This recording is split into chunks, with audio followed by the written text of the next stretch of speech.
Здравствуйте, в эфире «Эхо Москвы» в Уфе программа «История башкирских родов». У микрофона Руслан Валиев. У нас в студии Салават Хамидуллин, руководитель автономной некоммерческой организации ШЖРС. Здравствуйте, Салават. Здравствуйте. Мы продолжаем цикл передач о башкирских восстаниях. В прошлый раз мы подвели итоги восстания 1704-1711 годов, а сегодня мы начнем разбирать уже следующее восстание 1735-1740. Все верно? Все верно. Предыдущее восстание возымело успех, на десятилетие практически Башкирия выпала из правового поля России, однако этот процесс завершился к концу 20-х годов 18 века. Башкиры вновь признали власть протекторат России, продолжили платить налоги, однако это, видимо, происходило недолго, и уже через 15 лет назрело новое восстание. Давайте разберем предпосылки. В прошлой программе мы уже говорили, что вот та ситуация политическая, которая сложилась на юго-востоке Российской империи, была тревожной, неопределенной и так или иначе должна была выразиться в попытке России что-то сделать с Башкирией. Это одно направление. Ведь когда Петр I умер в 1725 году, он, вот как передает историк Рычков, две задачи поставил перед своими преемниками в отношении юго-восточной политики. Открыть дорогу в Полуденную Азию, то есть в Среднюю Азию. И второе,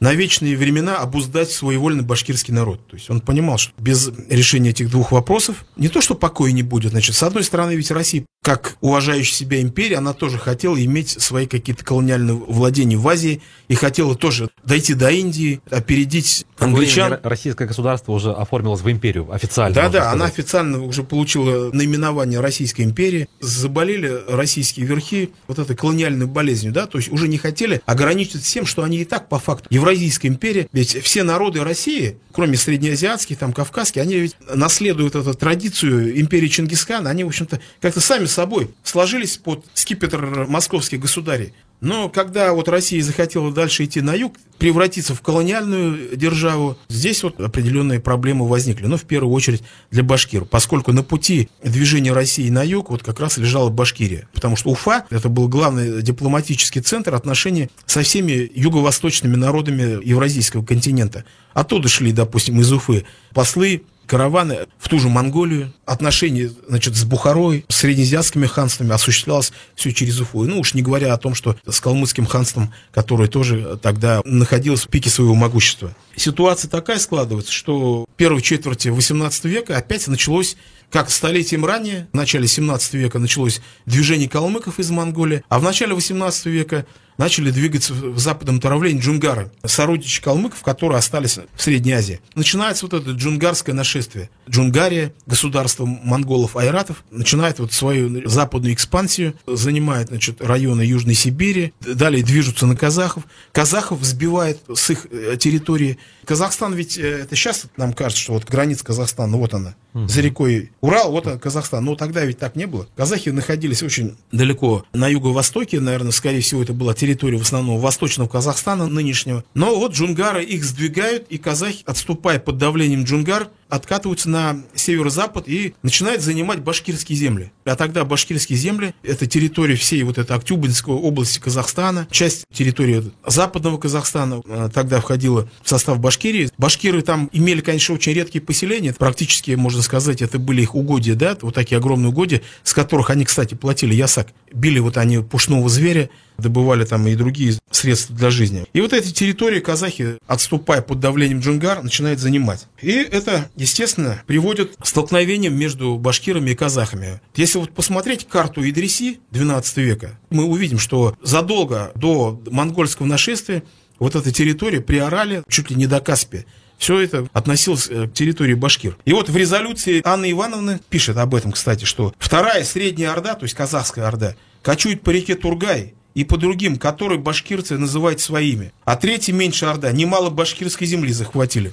Что сыграло, так сказать, роль триггера будущих событий? В 1730 году казахский хан Абулхайр-хан, правитель тогда младшего Жуза, еще он был не правителем всех казахов, Абулхайр-хан, он, видя, что с одной стороны их давят джунгары, с другой стороны союзники джунгар-калмыки с запада на них теснят, нападают, с севера башкиры на них нападают. Находясь вот под таким прессом, Абулхайр-хан принимает решение о принятии российского протектората, подданства. А Абулхайр-хан, он был личным другом Алдара Исикеева. Вот, они были друзья, потому что еще много лет назад, когда вот было знаменитое сражение под Юрактау, оказывается, как по источникам выясняется, тогда молодой султан, царевич Абулхаир находился при Алдаре, участвовал в этом сражении под Юрактау. И вот Абулхаир хан обращается к Алдару Сикееву: давай, говорит, я хочу принять русское подданство, а ты будешь посредником. И Абулхаир хан с удовольствием за это дело принимается. И вот мы в прошлой программе говорили, что Алдар был человеком широких политических взглядов, и вот он понимал, что все вот эти ханства чингизидские, они не жизнеспособны. Он видел, что какие-то государства, архаичное образование, и что вот единственный выход башкирам, казахам, каракалпакам, вот вместе со своими вот этими территориальными образованиями, может быть, ханствами, да, находиться на положении вассалов России, да, потому что тогда вот, может быть, и произвести модернизацию своих обществ. Вот как пишет современный исследователь Ерофеева,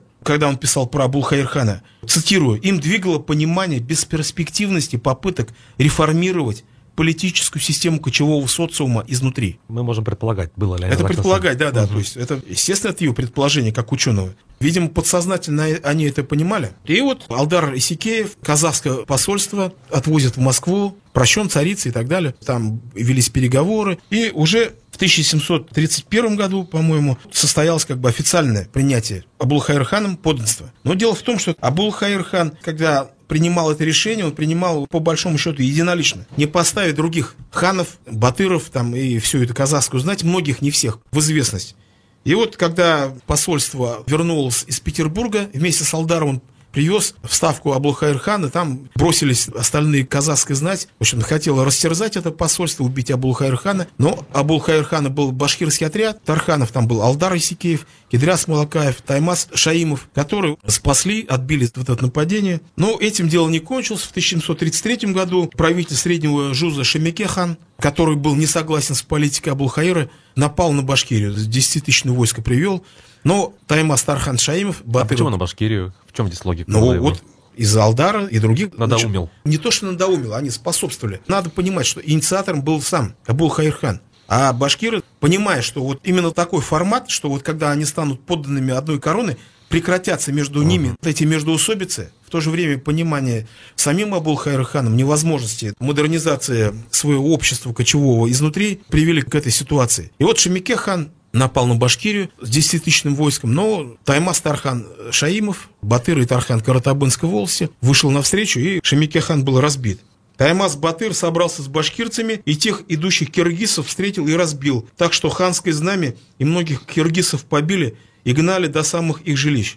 Тогда же вот в полном собрании законов России также вот сообщается: получены ведомости с Уфы и из Казани, что та средняя орда казахская хотела напасть на башкирцев в 20 тысячах, от которых башкирцев разбиты и осаждены были, и тем принуждены были просить подданства российского. То есть фактически Таймас Шаимов, в 2 сражениях разбивший войска Средней Орды, понудил Шемеке хана тоже признать протекторат России. Вот такая ситуация была, значит, непростая. Как всегда, люди хотят как лучше, но не всегда выходит так, как они хотели, так ведь? Дело в том, что когда и Средняя Орда приняла, и Младшая Орда приняла, Абулхаир хан одним из условий принятия русского подданства сказал, что постройте тогда мне город, где вот я буду находиться. Он просто опасался нападений со стороны своих сородичей. И тогда было решено построить город Оренбург. И тогда возникает проект вот этой Оренбургской экспедиции. Автором проекта был обер-секретарь Сената Иван Кириллов. Какую цель он ставил? Тут надо тоже понимать. Не столько даже попытки башкир обуздать, смирить. Речь об этом вообще даже не шла. Кириллов решил воспользоваться вот этой удачной политической конъюнктурой, поскольку казахи приняли русское подданство, и вот, по его мнению, теперь вот возникла возможность беспрепятственно через казахские степи пройти в Среднюю Азию. И вот он пишет в своих проектах: «Сибирь ведь тоже была чужая, но Ермак 600 человеками взял ее и путь до Китая отворил». И вот он тоже начал мечтать, себя таким российским Кортесом возомнил. Проект заключался, вот сейчас, когда мы изучаем идею этого проекта, она кажется вообще какой-то безумной совершенно. То есть они хотели пешком добраться до Аральского моря. Они считали, что оно рядом совсем. Причем сейчас вот современные ученые говорят, что, возможно, был путь гораздо ближе и лучше. Идти, значит, к Аральскому морю не из Уфы, как он, а идти из Самары гораздо ближе. До Самары можно было по Волге все необходимые материалы сплавить. Потом, допустим, если бы они хотели строить город для Абулхаира, могли бы там же где-то поставить, на той оконечности. И оттуда до Аральского моря путь гораздо ближе. Но они вот избрали вот этот окольный путь и, забегая вперед, спровоцировали башкирское восстание. Представления о географии, наверное, были еще не очень развиты. Я думаю, что то, что вот как раз посредниками сыграли Алдар Тархан, там Таймас Шаимов и Идряс Мулакаев, башкирские тарханы. И Кириллов думал, что вот весь башкирский народ будет, значит, ему помогать вот в движении туда, в Азию. Оказалось, что нет. Как Абул-Хайр хан не выражал точку зрения своего народа, так же и Алдар вот на тот момент не выражал спектр мнений всего башкирского народа. Как это потом выяснится. И вот была такая идея, что вот они строят город Оренбург в устье реки Орь. Почему Оренбург? Река Орь, она впадает в Яик. Оттуда, от Ори, сухопутным путем везут бревна, доски, там, стройматериалы до Аральского моря. Потом на Аральском море строят флот, корабли. То есть они представляли себе, что Аральское море имеет куда-то выход? А дальше вверх по Амударье и Сырдарье, подняться в Бадахшан, перелезть через гору Бадахшан и прийти там через Гималай и Гиндукуш. Ну вот она Индия. И вот она Индия. Понимаете, даже безумие какое-то. Не знаю, насколько это возможно через Гиндукуш пролезть в Индию. А там как раз Гиндукуш загораживал, а там еще был Афганистан. А как через афганцев они собирались проходить? Много-много-много вопросов. И начали делать экспедицию. Но, к счастью или к сожалению, когда башкиры увидели, к чему это ведет, созрело решение воспротивиться этой Оренбургской экспедиции. Хотя многие исследователи говорят, да не надо было. А что их смущало? Да бог с миром пошли бы, и вся бы эта экспедиция погибла просто. И все, и никто бы не вернулся. Нет, решили, вот как же так, по их территории будет проходить. И вот молодая поросль вот этих бунтовщиков, уже не алдаровское поколение, а младше, назвали Алдара Куштаном, то есть предателем. Там даже разорили его поместье. Фу, в общем-то, высказали Шаиму Таймасову, там, несмотря что Алдар был легендарная личность, герой. К этому времени Кириллов со своим отрядом прошел к реке Орь, и там заложил основу первого Оренбурга, не нынешнего Оренбурга. Оренбург 3 раза место менял. Да. Того первого Оренбурга, сейчас это город Орск, заложил основу. К этому, значит, шел Вологодский драгунский полк на соединение с Кирилловым, не доходя до урочища Зерган, это вот сейчас село Зерган в Мелюзовском районе. Вот этот Вологодский драгунский полк подвергся нападению башкир под предводительством Кельмяка Абыза Нурушева. Это был башкир Юрматынской волости. И с этого момента началось восстание 1735-40-х годов.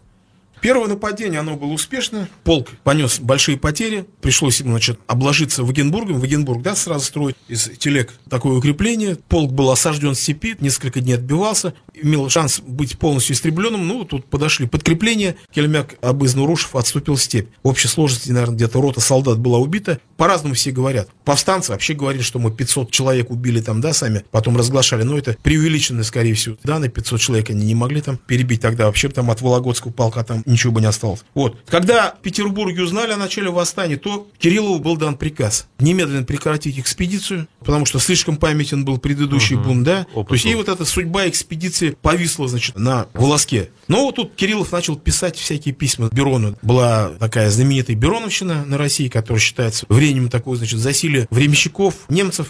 Во главе России стоял такой антинациональный режим, что, конечно, тоже так далеко от истины. Он совсем не проводил Бероны и другие такую антинациональную политику, на самом деле. Начал писать Кириллов Берону, объясняя, что нет, это ерунда, все, в какой степени ему удалось отсрочить свертывание этой экспедиции, но, тем не менее, саму экспедицию, как индийский поход, пришлось отменять. И вместо этого пришлось, значит, заниматься подавлением башкирского восстания. Вот такая ситуация. После того, как вот этот первый отряд Вологодский был разгромлен и потом отступил, дальше как развивались события? Весть о нападении на Вологодский полк стала сигналом, и сразу вспыхнуло и восстание в Зауральской Башкирии, потому что там в верховьях реки Яик была основана Верхояицкая крепость. Была какая идея, что вот из сибирских слобод будут везти хлеб, привозить в Верхояицкую крепость, это сейчас город Верхнеуральск, Челябинской области, оттуда на баржах сплавлять по Яику к Оренбургу, к этому Корску. Вот такая была задача. То есть основание Оренбурга вызвало, значит, дополнительное строительство. Строительство дополнительных опорных пунктов. В частности, Верхояицкой крепости или пристани, как ее тогда называли. Естественно, вот это строительство на земле башкир Каратабынской волости вызвало недовольство башкир Зауралья. Лидером стал башкир Каратабынской волости Юсуп Батыр Арыков. Собрав отряд, поймал вот этого Тархана Шаимова, которого вот знаем, что Шемике хана разбил и был одним из инициаторов вхождения Казахстана в состав российского государства. Поймал, держал, короче, у себя там в плену. Далее, значит, он напал на царский отряд, сибирский драгунский полк Арсеньева, который шел к Верхояицкой крепости. Вернее, сначала туда шел обоз, напал на этот обоз, не дал дойти до Верхояицкого. Но здесь вот я усматриваю, он как бы не хотел, он мог ведь этот обоз уничтожить. Небольшой отряд его прикрывал, но не стал его уничтожать, просто вынудил этот обоз вернуться в Освоясь. И тогда вот для наказания пошел сибирский драгунский полк полковника Арсеньева, и вот там было сражение, полк понес потери, и тоже был вынужден отступить назад. И вот, короче, вот он не дал дойти вот этим всем силам до Верхояйцка. А потом захватил Верхояйцк, гарнизон уничтожил. Но самое главное, он не дал провианту дойти до Оренбурга. Начался голод в этом Оренбурге. И уже в конце 1935 года они несколько месяцев на таком голодном пайке жили. Потом, когда сил уже не было, 700 человек двинулось пешком из Оренбурга в Сакмарский городок. Да, это сейчас, по-моему, поселок Сакмарский под Оренбургом. Двинулся туда, но по пути стояла холодная погода, и 700 человек, 500 человек умерло в степи от голода и от обморожения. То есть, фактически, гарнизон Оренбурга также, погиб. В это время в Башкирию приходят другие силы. Видя, что Кириллов не справляется, главнокомандующим назначается генерал-лейтенант Румянцев, отец фельдмаршала Петра Румянцева-Задунайского, который прославится в будущих русско-турецких войнах. Сюда же прибывает другой командир, полковник Алексей Иванович Тевкелев. Мы в прошлой передаче о нем говорили, тогда он еще был Кутлу Мухаммед Мурза Тевкелев, сейчас вот он крестился. Я вот разговаривал с историком Натальей Федоровной Демидовой, покойной, к сожалению, уже большой специалист по истории Башкирии. Мне говорил и где-то вроде писала, что вот как раз крестным отцом Тевкелев как раз был Кириллов. Тевкелев участвовал в персидском походе Петра I, то есть он тоже вот был заражен вот этой идеей продвижения России на восток, даже империалистической идеей. И здесь в начале 1736 года оставил свой кровавый след в истории Башкирии, когда вот случилась так называемая Сиантусская трагедия. 11 января 1736 года полковник Тевкелев прибыл в аул Сиантус Балыкчинской волости, это вот сейчас Аскинский район, схватил несколько человек из местных людей и после пыток добился у них признательных показаний, что вот они, дескать, готовили нападение на его отряд, что вот они бунтовщики и так далее, и так далее. Ну, там, возможно, и на самом деле там что-то имело место, но это в любом случае не оправдывает его дальнейшие действия. Далее, Рычков, Петр Рычков, знаменитый автор топографии и истории Оренбургской, который находился в отряде Тевкелева, и сам присутствовал во время этой расправы. Вот что он писал. «Близ 1000 человек с женами и детьми их в онной деревне было перестреляно и от других штыками переколото. Сверх того 105 человек забраны были в один амбар и тут огнем сожжены. Причем всего удивительнее, что многих из тех воров, будучи в огне, имеющиеся в амбаре копья, со многими хульными и бранными словами, в стоящих тут драгун выбрасывали и нескольких тем поранили. И таким образом вся оная деревня Сиентусы и жители с их женами и детьми от мала до велика через одну ночь огнем и оружием погублены». То есть вот эту расправу более 1000 человек было уничтожено. Но сразу возникает сомнение, как это вот в одной деревне. Но не было башкирских деревень тогда. 1000 человек не было. Тут, по всей видимости, собралась чуть ли не вся волость, скорее всего, да? То есть или значительная часть волости. Там по какому поводу они собрались, непонятно. Ну, одним словом, это собрались. Это был февраль. Может быть, так им легче было зимовку там пережить, там, или какие другие у них мотивы. Или действительно, они здесь, у них был сбор, чтобы соединиться с повстанцами за Урале. Там уже действовали отряды Юсупа Батыра Арыкова, Тулькучуры Алдагулова, Бепени Труббердина, Мандара Карабаева, знаменитых этих предводителей. Возможно, так. Но, повторюсь, это не оправдывает действий с точки зрения нашего, да, сегодняшнего времени. Ну, до того времени, может быть, это нормально было.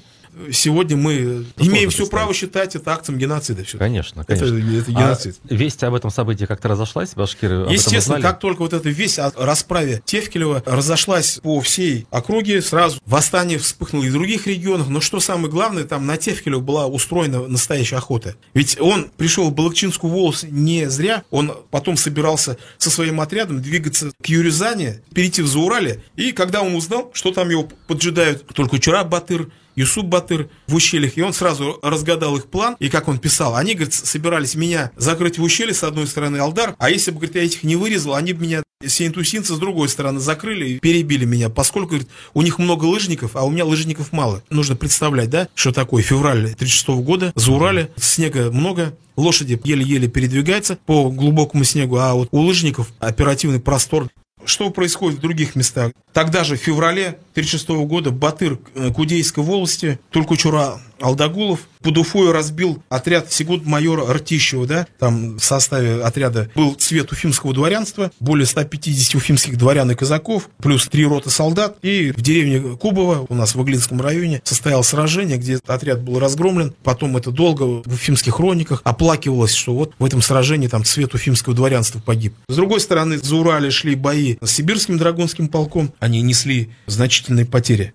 что показывали повстанцы Сибирской дороги, взятые в плен, вот они писали, бунт начался от того, что у Юсупа Арыкова, взяли вотчины его земли под строение Верхояицкой пристани, чтобы он ее не дать, зато согласились с русскими драться и дрались. А в том бунте главными почитают Юсупа, в Заурале. В том же согласии и Ногайская дорога, у которой взята землю под Оренбург. То есть они мотивировали свои действия, что вот их земли взяли под Оренбург, одни говорят, другие, взяты под Верхнеяицкую крепость. Вот что писал дореволюционный историк Добротворский, например. Башкиры во главе с Кемякабызом пришли к заключению, что с постройкой города и крепости в устье реки Ори Башкирия постепенно будет окружена с восточной стороны и таким образом навсегда войдет в состав России. Кроме того, не будет никакой возможности возвратить от киргиз, казахов, те земли, в скобках он пишет, северной части нынешней Турганской области, которые они у них отняли. Это дореволюционный историк писал. И далее, Хрущев был советник экипаж мейстерской конторы, писал, что начали где башкирцы бунтовать для того, что на их землях Оренбург и другие крепости стали строить, и утвердились в том, что города Оренбурга строить и Илецкой соли брать не давать. Илецкая соль тогда была собственность башкирского народа.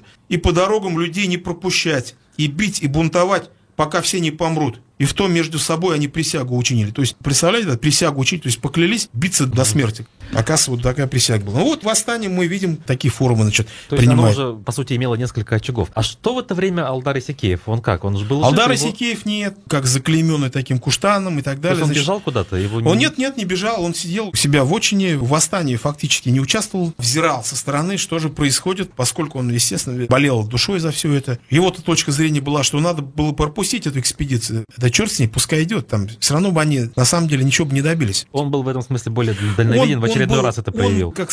Он просто знал. А вот эти ребята молодые, горячие, многое не понимали, многое не видели. Алдар, он изнутри был и в Петербурге, и в Москве был неоднократно, и в походах Петра участвовал, все это он видел. Причем в 2 походах участвовал. В Крым ходил сначала, потом в Азовский поход. И он предлагал, что раз вот такая конъюнктура политическая сложилась, пусть само собой идет, Башкирии надо просто сохранить свою автономию и продолжать закреплять эту ситуацию и продолжать существовать. У властей это не было претензий к башкирам, то есть они же не претендовали тут на какие-то... Нет. Вот. А потом ведь, когда вот эта вся оренбургская экспедиция началась, то есть опять забегая вперед, скажем, в итоге та губернская реформа управления провалилась в Башкирии, реформа Петра губернская по включению Башкирии в состав Казанской губернии. В итоге это подавление восстания, она все равно была сделана, только была уже создана специальная Оренбургская губерния, куда вошла вся Башкирия, то есть уже не в Казанскую, а в Оренбургскую, она все равно была включена. Пришли к тому же, от чего ушли. Но в это время восстание ведь идет и на Казанской дороге. Там главным предводителем был Акай Батыр Кучумов или Кусюмов. Сын Кучума Батыра, одного из предводителей прошлого башкирского восстания 1704-11 годов. Теперь его сын Акай Батыр бунтует, да?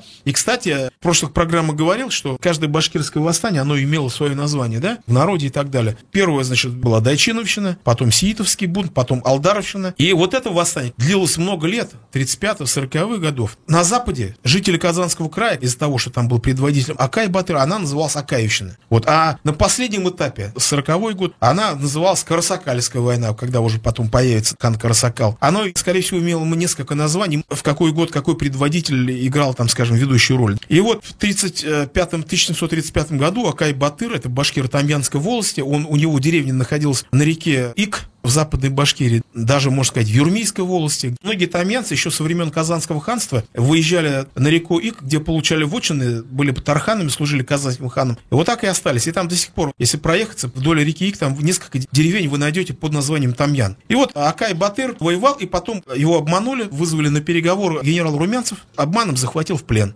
Войско генерала Румянцева стояло у деревни Урмикеево, это нынешний Туймазинский район, когда вот по трассе М5 едешь, она из Уфы слева остается. В деревне Урмикеево стоял со своим лагерем. Там войско генерала Румянцева стоял. И вот момент 29 июня 1736 года вот это войско стояло безмятежно, и на это войско совершил ночное нападение Келемяк Абыз-Нурушев, чтобы вызволить своего боевого товарища Акая. Настолько оно, видимо, было ошеломляюще. Отряд Румянцева понес большие потери. Было как минимум 2 роты солдат было убито во время этого нападения. В итоге нападение было отбито, конечно. Кельмяку Акая Батыра вызволить не удалось. Отряд отступил, но тем не менее это произвело на Румянцева такое ошеломляющее впечатление. Подробности этих событий будем разбирать уже в следующей нашей программе. Сегодня время нашего эфира подошло к концу. Я напомню, что в студии работали Руслан Валиев и Салават Хамидуллин, руководитель автономной некоммерческой организации ШЖР. До свидания. До свидания. свидания.